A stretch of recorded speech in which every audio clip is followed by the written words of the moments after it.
શિયાળાની ઠંડીની અંદર રાતના ડિનરમાં ખાવાની મજા આવે તેવો આજે આપણે લસણીયો હાંડવો બનાવીશું. આ હાંડવો તમે એક વખત બનાવશો ને તો બધા જ હાંડવાના ટેસ્ટ ભૂલી જશો. એટલો મસ્ત મજાનો પોચો રૂ જેવો અને ઇન્સ્ટન્ટ બનીને તૈયાર થઈ જશે. તો લસણીયો હાંડવો બનાવવા માટે અહીંયા એક વાસણની અંદર 1 કપ જેટલો ઝીણો સોજી લઈશું. મોટો સોજી હોય તો મિક્સર જારમાં તમે અચકચરો ગ્રાઇન્ડ કરી શકો છો. 1/4 કપ જેટલો ચોખાનો લોટ, 1/4 કપ જેટલું બેસન, અડધો કપ જેટલું ખાટું દહીં એડ કરીશું. દહીંની જગ્યાએ તમે 1 કપ ખાટી છાશ પણ એડ કરી શકો છો. હવે 1 કપ જેટલું થોડું પાણી એડ કરતા જઈને ઘટ બેટર તૈયાર કરીને ઢાંકીને આપણે 10 મિનિટ રેસ્ટ આપીશું. 10 મિનિટમાં સરસ રીતે સોજી ફૂલી ગયો છે.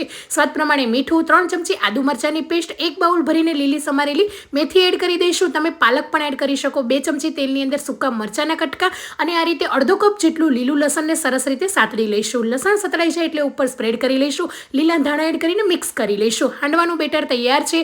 હવે અડધી ચમચી ખાવાના સોડાની અંદર 1 ચમચી પાણી એડ કરીને મિક્સ કરીને એડ કરી લઈશું, જેથી બેટર એકદમ પોચું અને મસ્ત બનશે.